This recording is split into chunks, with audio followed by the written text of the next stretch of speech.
그게 가능성이 없다는 건 아니죠. 트럼프 대통령이 계속 이런 무자비한 정책을 갖다가 계속 추진을 한다 그러면은 선택은 결국 그거밖에는 사실 없는 거지 않습니까? 적의 적은 나의 우군이라고. 트럼프 대통령이 모든 나라를 적으로 돌릴 때는 사실은 유럽 연합이라든지 일본이라든지 우리나라 같은 경우도 중국과의 어떤 관계 개선이라든지 밀월 이런 거는 하나의 중요한 선택지가 될 수밖에 없다는 얘기를 하는 겁니다. 예.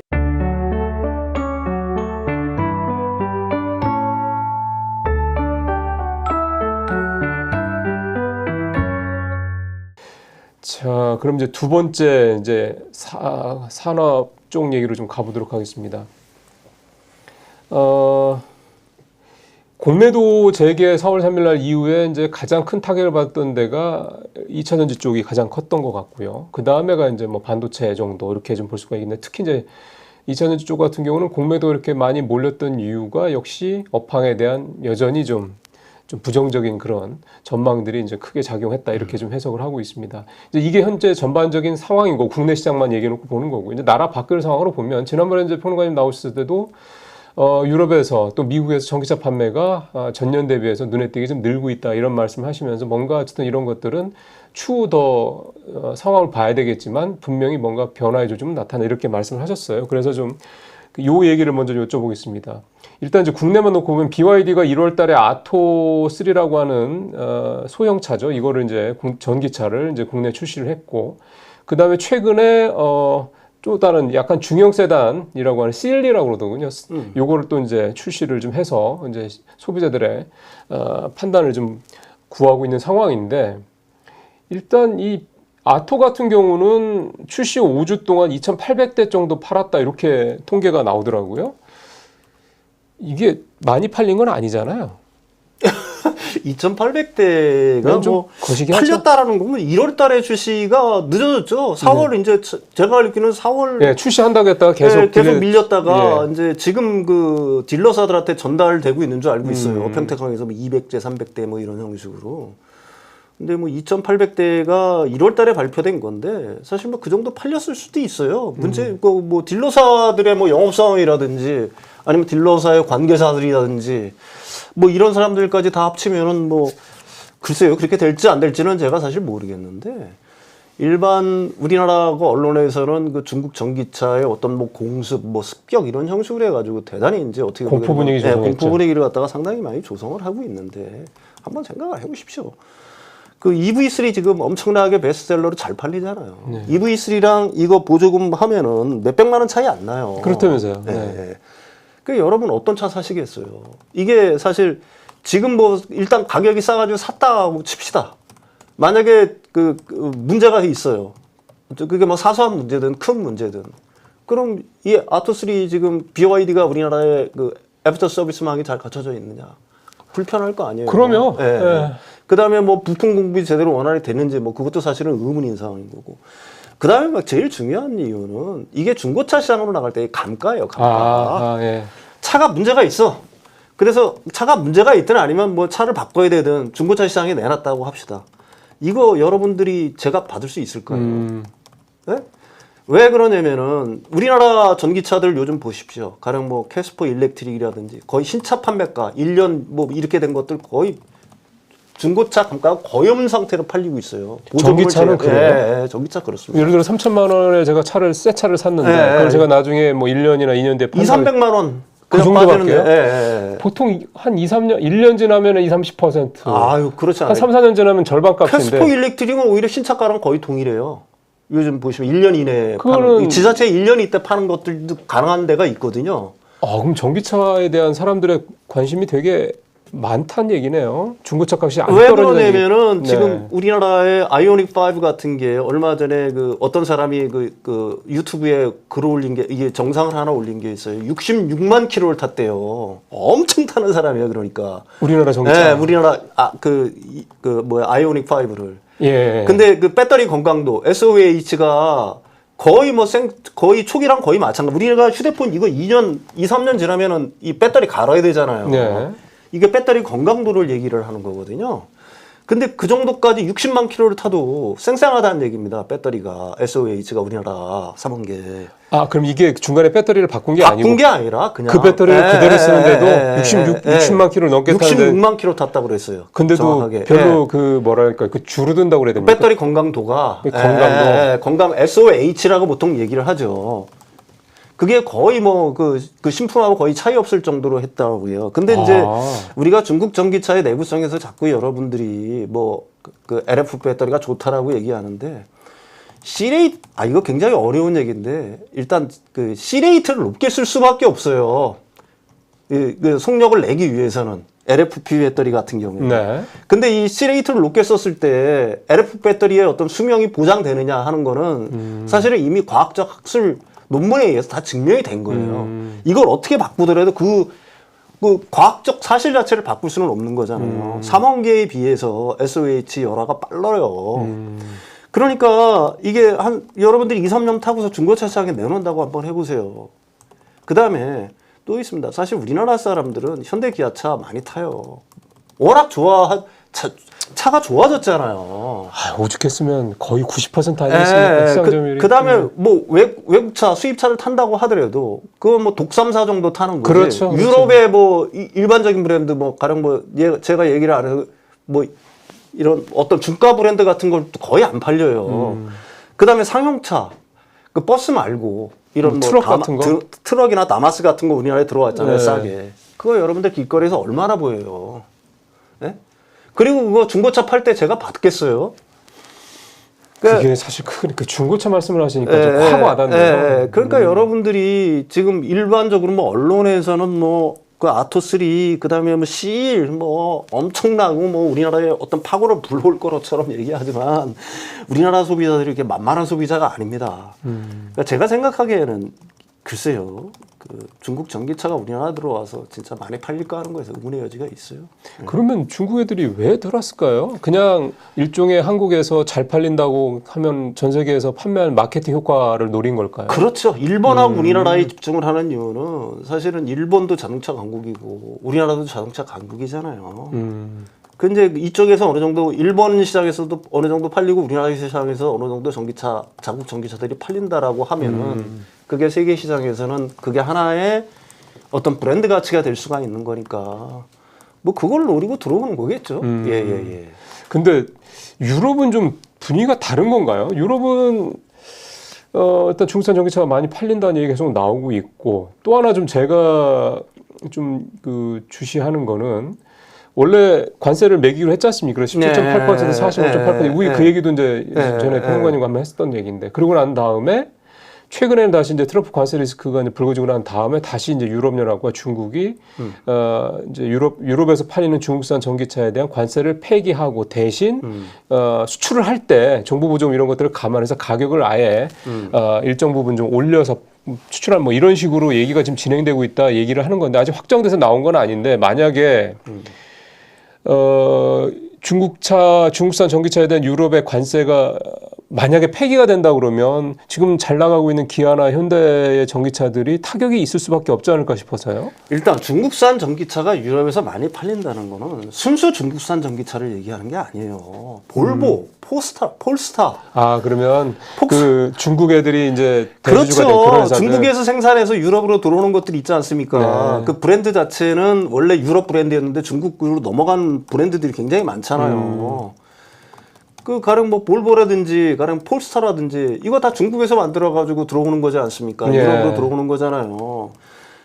그래서 이제 사실은 중국산 전기차가 많이 팔린다라고 얘기를 한 거예요. 테슬라도 중국에서 만들어서 유럽으로 들어가는 거고요. 그러면 쉽게 생각하면은 무슨 샤오미, BYD 뭐 이런 회사들이 그러니까 중국 브랜드가 중국에서 만들어서 유럽으로 수출을 하더라도 그 차들이 이렇게 잘 팔리는 거는 그렇죠. 아니다. BYD 같은 경우가 어느 정도 뭐 BYD 뭐 얼마나 팔리는지 저는 정확하게 모르겠어요. BYD 순수 전기차가 팔리겠죠. 안 팔리겠습니까? 싸고 뭐 하니까. 예. 그러니까 여러분들이 그걸 갖다가 인지하실 필요가 있는 거고요. 그 유럽에는 자체적으로 지금 뭐 폭스바겐이라든지 벤츠라든지 그다음에 BMW라는 브랜드들이 있어요. 일단 그쪽에서도 지금 특히 폭스바겐 같은 경우도 전기차 중저가 전기차들이 이제 본격적으로 나오기 그러더라고요. 시작하잖아요. 네. 그 다음에 EV3 같은 경우도 그 유럽 시장에서 엄청 팔리잖아요. 1월, 2월 달 전부터 5,000대 이상씩 팔았어요. 그 왜 그러냐면은 일단은 유럽 사람들은 그 자동차 문화, 자동차에 어떻게 보게 되면 선진국이라고 얘기할 수가 있잖아요. 그 BYD 전기차가 들어와서 동유럽이라든지 뭐 이런 데서 어느 정도 팔릴 수는 있겠죠. 예. 그렇지만은 서유럽에 있는 국가들에서 중국 전기차 BYD라든지 이런 것들이 과연 어느 정도의 어떤 그 신뢰성을 갖고 팔릴까에 대해서는 저는 의문의 여지가 있다라고 보는 거고요.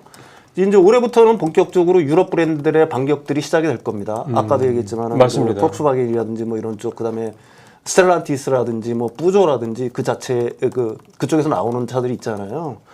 그 중저가 전기차, 엔트리급의 전기차들이 올해부터 본격적으로 나오기 때문에 사실 뭐 올해부터 봐야지 알 수 있어요. 그다음에 이제 두 번째 질문에 대한 거는 일단은 그 유럽은 중국 전기차에 대해서 관세를 부과를 했죠. 예. 그러다가 이제 최근 들어서 방향이 약간씩 움직이고 있는 거예요. 왜 움직이느냐? 아까 앵커께서 말씀하셨던 것처럼 그건 바로 미국에 대한 레버리지를 얻기 위해서 그런 겁니다. 중국과 우리는 합칠 수, 그러니까 힘을 합칠 수도 있다라는 신호를 갖다가 미국한테 보내는 거예요. 근데 왜 하필 전기차냐?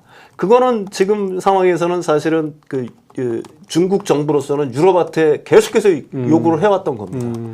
왜 그러냐면은 근데 유럽 입장에서는 그걸 갖다 쉽게 못 받아들이는 입장이에요. 왜 그럴까요? 만약에 중국 전기차에 대한 이런 어떤 관세 정책을 다 푼다라고 하게 되면은 유럽 내 생산 기반은 완전히 무너져 버린 거예요. 사실 그렇죠. 네, 중국의 순수 전기차가 들어오는 게 아니라 아까도 얘기했지만 볼보, 폴스타 뭐 이런 기존의 유럽 브랜드들이 있지 않습니까? 걔네들이 에어백배들을 장착하고 유럽으로 쏟아질 거란 얘기입니다. 그러니까 유럽 내 생산이 엄청 힘들다는 얘기예요. 그럼 그 반대급부로 과거처럼 중국 내연차 시장에서 폭스바겐이라든지 BMW라든지 이런 회사들이 중국의 어떤 내연차 시장을 갖다가 계속해서 잠식을 해나가고 네. 마켓시어를 장악할 수 있으면 아니 그래 우리 이만큼 내줘도 중국에서 우리 이만큼 얻으니까 그러면은 협상이 될 수가 있겠죠. 근데 문제는 뭐냐? 그 중국 내에서 내연차 어떤 시장 자체가 급속히 좁아지고 있는 그렇죠, 거고. 그렇죠. 그러니까 이걸 유럽이 이걸 갖다 받아들일 수는 없어요. 그렇죠. 그러니까 협상하는 흉내만 내는 거예요. 이 최저 가격 협상제라는 것도 사실은 작년에 그 유럽 연합이 중국과의 협상을 할 때 관세를 갖다가 매길까 이걸 갖다가 관세율을 정할 때 중국 업체들이 요구한 거예요. 우리 그럼 최저 가격으로 해서 최저 가격 이하로는 안 팔게. 그렇지만 유럽 연합이 이걸 갖다 받아들이지를 않았습니다. 근데 중국 정부가 왜 그 당시에는 중국 정부가 여기에 그 개입을 못했어요. 유럽 연합과 중국의 전기차 회사들과의 어떤 협상을 통해서 이게 만들어진 아닙니다. 네. 그러니까 중국 정부는 엄청난 불만이 있었겠죠. 왜 우리는 중국 정부는 여기서 니들이 배제를 하고 유럽 연합 일방적으로 그 중국의 전기차 회사들과 어떤 협상을 해서 이런 제도를 만들었느냐 그런 불만들이 있었잖아요.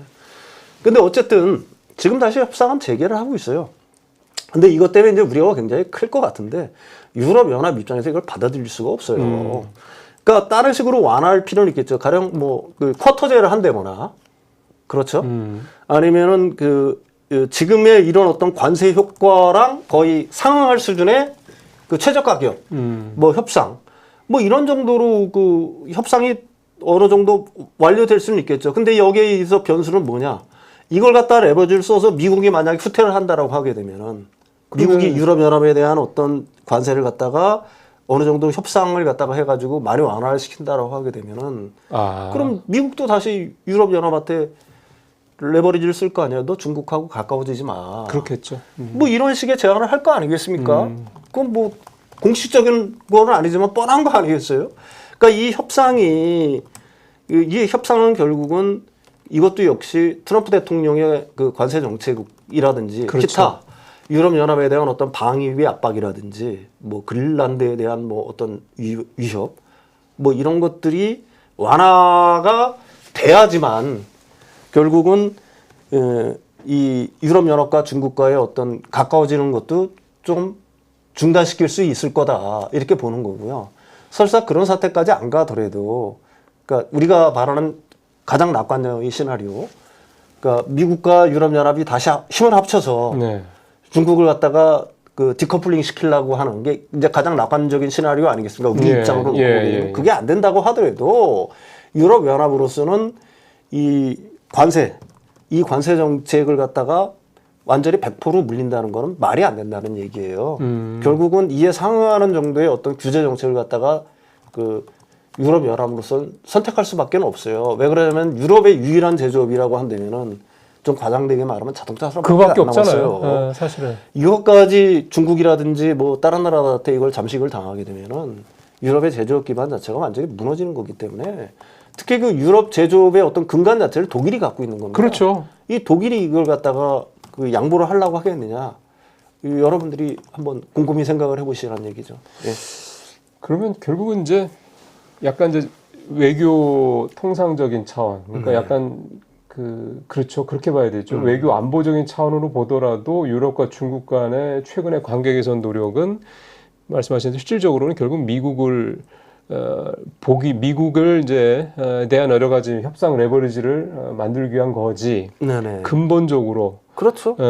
뭐 정치적으로는 모르겠지만 뭐 사실 유럽은 중국의 이제 시진핑 정부의 1대1로 정책에서도 계속해서 좀 반대를 해왔던 그런 입장이기 때문에 정치적이든 외교적이든 특히 경제 산업적이든 유럽과 중국과의 관계는 굉장히 한계가 분명하다. 그렇죠. 그렇게만 보면 되겠군요. 예, 그러니까 너무 이거 두 나라가 붙어가지고 뭐 미국에 막 같이 맞대응을 하든가. 왜냐하면 왜 제가 이제 이 말씀을 드렸냐면 트럼프가 관세 부과하고 난 다음에 이제 피관세 이제 국들이죠. 뭐 유럽, 뭐 그다음에 뭐 중국, 뭐 이런 나라들이 뭔가 연합 전선을 펼치는 게 아니냐. 그렇게 되면 미국이 완전히 이제 고립될 것이 이런 식의 얘기들이 없잖아 있었거든요. 마치 이제 일기 때 거꾸로인 거죠. 중국을 압박시키는 게 아니라 미국을 비롯한 동맹국들이 이번엔 거꾸로 미국이 이제 압박의 대상이 되고 유럽, 뭐 중국, 일본, 한국 등등 이런 나라들이 연합을 하고 뭐 이런 식이 되는데 이제 그거는 실질적으로는 가능성이 전혀 없다고 봐야 되겠네요, 그러면. 그게 가능성이 없다는 건 아니죠. 트럼프 대통령이 계속 이런 무자비한 정책을 갖다가 계속 추진을 한다 그러면은 선택은 결국 그거밖에는 사실 없는 거지 않습니까? 적의 적은 나의 우군이라고. 트럼프 대통령이 모든 나라를 적으로 돌릴 때는 사실은 유럽 연합이라든지 일본이라든지 우리나라 같은 경우도 중국과의 어떤 관계 개선이라든지 밀월 이런 거는 하나의 중요한 선택지가 될 수밖에 없다는 얘기를 하는 겁니다. 예. 그러면 최근에 시장 상황을 보더라도 이렇게 물러나는 모습을 일단 보였기 때문에 일단 트럼프 대통령의 지금 말씀하신 무소불위한 이런 관세 정책은 일단 제동이 걸렸다. 이렇게 그거를 못 한다는 얘기예요. 네. 왜 그러냐면은 일단 나를 튼튼히 하고 적으로 공격해야 될 거 아니겠어요.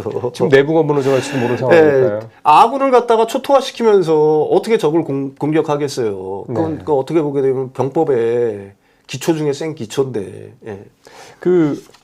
결국 이제 요 얘기를 하면서 이제 우리 쪽 연결된 얘기를 안 할 수가 없는데 독일이 이제 연정이 구성이 되고요. 네네. 전기차 구매 촉진 방안도 내놓고 그 전에 한번 미리 우리 한번 말씀을 나눴습니다만. 연정이 이제 결성되기 전에 이제 그 헌법에 정해져 있는 그 재정 적자를 확대하는 이런 것도 통과를 시켜서 이것도 굉장히 뭐 전후에 뭐 거의 처음 있는 일이라고 할 정도니까 굉장히 독일이 좀 변화하는 모습을 좀 보이고 있습니다. 그러면서 그 중에 하나가 이제 좀 전에 말씀드린 전기차 구매 촉진 방안인데 보조금도 주고 세금도 깎아주고 뭐 면세도 해주고 등등등인데 결국 이제 독일 제조업의 핵심인 독일에서 이런 식으로 이제 이게 전기차 쪽으로 이제 한다라는 거니까 이렇게 된다고 그러면 이게 우리 입장에서 봤을 때는 뭐 우리가 유럽의 전기차 공장도 뭐 만들고 하긴 하겠습니다. 전국적으로는 결국 이제 우리는 배터리를 파는 게 가장 효과적인 거잖아요. 그렇다고 그러면 이런 어떤 모습들이 좀 전에 이제 중국 관련된 부분들 말씀하셨던 거랑 이렇게 같이 이제 접목을 해서 생각해 본다면 우리한테는 기회 요인이라고 볼 수가 있는 겁니까? 당연히 그렇죠. 독일이 유럽에서는 거의 처음으로 전기차에 원래 보조금을 줬었어요. 근데 전기차 보조금을 주다 보니까 내연기관차 회사들, 독일이 이제 어떻게 보면 독일의 기존의 어떤 전통적인 그 폭스바겐이라든지 BMW라든지 전동화가 좀 늦었잖아요. 그렇죠. 왜 전동화가 늦었냐면은 사실은 내연기관차에서는 엄청난 수익을 냈기 때문에 그래요. 고가에 팔리는 거기 때문에 또 특히 예. 생산 설비라든지 기존의 공급망이라든지 이런 것들 다 완비가 돼 있었을 거 아닙니까? 예. 그러니까 어떻게 보게 되면 그 시대로 오래 가져가면은 그 사람들한테는 더 이득이 되겠죠. 그러니까 그 그러니까 독일 정부한테 요구를 한 거예요. 보조금 끊어라. 그러니까 우리 내연기관차를 갖다가 더 오래 유지를 하는 게 그 자국 그 자동차 산업에는 훨씬 유리하다는 판단하에서 독일 정부는 그래서 보조금을 끊었던 겁니다. 근데 끊고 나니까 아차. 자신들이 생각했던 대로 안 움직이는 거예요. 그렇죠. 내연기관차 시대를 자신들이 이들을 하면서 더 오랫동안 유지할 거라고 생각을 했는데 중국의 급격한 어떤 네. 전환, 전동화의 전환으로 중국 시장에 급격히 쇠퇴를 하면서 특히 현대기아차 같은 경우에는 전동화 빡 추진하면서 이제 자기들보다 훨씬 앞서가지고 지금 뛰어나가고 있는 거거든요. 그러니까 이렇게 가다가는 이제 진짜로 자동차 패권을 잃겠다라고 생각을 하는 거예요. 그래 부랴부랴 다시 이 전기차 보조금 정책을 갖다가 독일 정부에서 추진을 하고 있는 배경 자체가 사실은 그런 거고요. 네. 이게 이제 그 유럽 연합 전체적으로 보게 되면 굉장히 큰 의미가 있는 거예요. 독일이 일단 경기 부양에 나섰다는 거. 그렇죠. 그러니까 부채 재정 장치를 풀었다는 거. 그렇죠. 자체는 네. 그러니까 유럽 그 대륙의 제일 강국이 제일 부자 나라가 드디어 어떻게 부채 한도를 풀고서 본격적인 경기 회복, 부양을 갖다가 시도를 하고 있다. 이거 굉장히 큰 의미가 있겠죠. 예. 그다음에 이런 어떤 움직임들이 EU 집행위원회 올해 3월 달에 발표된 액션 플랜의 고스란히 녹여 있어요. 네. 그 사회적 리스라고 저소득층한테 보조금 주는 거. 옛날에 프랑스에서 했었어요. 맞죠. 엄청나게 효과가 있었거든요. 그게 보통 600만 대에서 1,300만 대예요. 부양 효과가. 그에 따른 차 판매가 증가가. 전기차. 그다음에 기업용 차량 있잖아요. 보통 유럽 연합은 기업용 차량이 60%고 일반 소비자 개인용 차량이 40%입니다. 근데 그 전동화는 개인용 차량들이 더 앞서 나가고 기업용 차량 분야에서는 아직 전동화가 개인용 차량 부분에서 미진한 거예요. 그러니까 이쪽 부분을 맨 처음에는 의무화를 하려고 그랬었어요. 몇 년까지 전부 다 전기차로 바꿔. 근데 그거는 일단 한번 물러섰는데 기업용 차량에 대한 전기차 촉진 계획까지 만들어냈습니다. 거기에는 이제 각종 혜택들을 주는 거예요. 그러면 그 독일 같은 경우에 어떻게 되겠어요? 전기차 전환이 훨씬 더 가속화되겠죠. 그렇게 되면은 거기에 들어가는 그 배터리 당연히 그게 그 중국산 배터리가 들어갈 수 있는 가능성도 있고 우리나라 배터리가 들어갈 가능성도 있지만은 지금 유럽 내에서도 유럽 내의 어떤 생산이라든지 이런 걸 갖다 굉장히 강조를 하잖아요. 그렇죠. 또 방산 쪽 보니까 완전히 그렇게 가더라고요. 그래서 우리나라 미리 진출해 있는 헝가리라든지 폴란드에 이렇게 진출해 있는 배터리 회사들 같은 경우에는 훨씬 더 좋은 어떤 그 위치를 갖다가 점유하고 있다라고 얘기할 수가 있는 거고요. 또 하나는 이제 그 EU 같은 경우에는 그 원산지 증명이라든지 배터리의 핵심 소재에 대한 어떤 투명성, 윤리성 이런 걸 갖다가 굉장히 강조를 하잖아요. 네. 그러니까 그런 측면에서는 우리나라의 어떤 배터리 회사들이라든지 소재 회사들 같은 경우가 사실 중국 회사들보다는 훨씬 더 그래도 앞서 나가고 있는 건 틀림없잖아요. 중국 회사들이 앞서 나가고 있는 것들도 있죠. 가격이 싼 거 하나 있고요. 네. 그 다음에 이제 광물부터 시작을 해가지고 밸류체인 전체를 갖다가 완전히 장악하고 있는 것도 분명히 장점이긴 하지만 어쨌든 유럽 시장 전체적으로 놓고 보게 되면 우리나라가 굉장히 우수한 측면이 있다. 그 다음에 그 유럽 시장의 파이 자체가 커지면은 결국은 유럽 영내에서의 어떤 그 한국 배터리 회사들의 어떤 그 파이도 역시 그만큼 커지는 거니까 이걸 갖다가 긍정적으로 봐야 된다라고 저는 그렇게 생각을 합니다. 그러면 이제 어떻게 보면은 이제 확실하게 유럽 시장에서 전기차 또 배터리 이 시장을 놓고 한국과 이제 중국 간의 소위 말하는 진검승부가 펼쳐질 수 있다. 그렇죠. 그리고 이제 어쨌든 유럽 전기차들이 빠른 속도로 따라오긴 하겠지만 적어도 뭐 단기적으로 뭐 2, 3년 정도는 어쨌든 이 양측의 소위 말하는 이 굉장한 경쟁 어떤이 치열하게 벌어질 가능성이 높다 이렇게 봐야 되겠군요. 그러니까 독일에서는 독일이 아니라 북미에서는 특히 미국 시장에서는 이제 그 중국산 배터리 자체들이 원천 배제가 되는 거고요. 그렇죠. 네. 유럽이 이제 진검승부가 되는 거예요. 유럽이 진검승부가 되는 건데 기존에는 이제 어떤 싸움이 벌어졌느냐? 중국은 LFP 시장에 장악하겠고요. 한국은 3원계 시장을 장악을 한 거예요. 그렇죠. 근데 이제 그 중간지대를 놓고서 이제 본격적인 싸움이 시작되는 겁니다. 가령 중국 같은 애들은 LMFP라든지 우리나라는 이제 뭐 하이망간이라든지 아니면 미드니켈이라든지 뭐 이런 쪽. 그다음에 우리나라도 LFP를 갖다가 좀더 유럽 시장에서도 네. 이제 올해 하반기 네. 보통 내년부터 본격적으로 생산을 시작을 하잖아요. 그러니까 이제 그 본격적인 어떤 대전들이 사실은 시작이 되는 거고요. 네. 이제 제가 그래도 계속 강조를 하는 게 있습니다. 뭐가 있냐면은 일단 전기차 시장이 시작이 돼가지고 그게 LFP가 됐든 3원계가 됐든지 대충 이제 개화되기 시작한 지 한 3년 정도가 지나고 있는 거예요. 그렇죠. 예. 그러면 이제 시장에서는 어떤 판단이 내려지기를 본격적으로 시작을 할 거라는 얘기입니다. 가령 LFP가 가격이 싼 대신 성능이 유지가 되느냐, 아니면 3원계가 훨씬 더 성능이 우수하느냐, 이런 것들이 이제 시장에서의 본격적인 평가가 시작이 된다는 얘기죠. 네. 그 다음에 이제 3원계 배터리 가격과 LFP 배터리 가격 간의 가격 차, 예. 뭐 이런 것들이 이제 점점 좁혀지는 추세가 있다 보니까 지금 당장은 이제 원래 유럽 시장을 갖다가 우리나라 배터리 업체들이 완전히 장악을 하고 있었는데 네. 그게 중국 LFP 시장에 의해서 점점 장식당하는 시대였거든요. 근데 그게 이제 일방적으로 우리가 마켓 쉐어를 갖다가 일방적으로 잠식 당할 것이냐. 예. 그런 것들은 제가 생각하기에는 올 하반기 정도부터면은 어느 정도 좀 윤곽을 드러낼 거라고 저는 생각을 하고 있어요. 그게 중요하네요. 네네. 하반기부터는 뭔가 윤곽이 드러날 때. 그 얘기는 뭐냐면 사실 캐즘이 더 심해지지는 않을 거 아닙니까? 따져보면 그 말씀은 일단 뭔가 예, 해소되는 쪽으로 갈 거라고 봐야 되는 거 아닙니까? 그렇죠. 일단은 저는 만약에 트럼프 대통령이 이런 무자비한 관세 정책이 없었다라고 하면은 작년 하반기에 캐즘은 벌써 저는 끝났다라고 저는 생각을 해요. 올 1분기 유럽 시장에서 전기차 판매량을 한번 보시죠. 그러니까요. 북미 지역이 얼마나 견고하게 움직였냐를 한번 생각을 해보세요. 근데 이제 이 트럼프 대통령의 무자비한 관세 정책이 글로벌 경기 둔화의 가능성은 분명히 있는 거예요. 그게 어느 정도 그렇죠. 이게 그 자체가 사실은 전방 수요, 다시 말하면 그렇죠. 자동차 수요 어떤 수요 네. 둔화라든지 이런 걸 갖다가 1분기에 그렇게 좋았던 게 그게 이제 유일한 어떻게 보게 되면은 좀 불안감이라는 얘기죠. 네. 근데 만약에 그게 없었다라고 한다면은 제가 생각하기에는 작년 말 정도에 거의 끝났다라고 보는 거예요. 그 참. 결국 이제 이렇게 이제 우리 업계들이 우리 또 경제가 타격을 이제 받고 있는 거다. 명시적으로 수출이 지금 당장 줄었다 이런 차원이 아니라 그렇게 좀 해석이 좀 됩니다. 결국 이제 현재로서는 우리가 그 피해를 상당히 이제 많이 보고 있는 나라고 사실 어떻게 보면 최근에 우리 주식시장에서 외국인들이 계속 순매도를 하고 또 주가가 이렇게 반등하려다가 밀리고 하는 것도 결국 이제 그런 부분들이 좀 깔려 있다 이렇게 봐야 될 것 같습니다. 이제 다시 한번 말씀드리지만 우리가 지금 내부 상황이 너무 이렇게 좀 치중돼 있다 보니까 밖에 돌아가는 상황들을 조금 놓칠 수가 있는데요. 지금 평론가님 말씀대로라면 유럽에서는 분명히 특히 이제 전기차나 이 배터리 관련해서는 뭔가 큰 변화의 조짐이 나타나고 있다. 그것도 좀 긍정적인 쪽으로 나타나고 있다. 이렇게 좀 볼 수가 있겠습니다.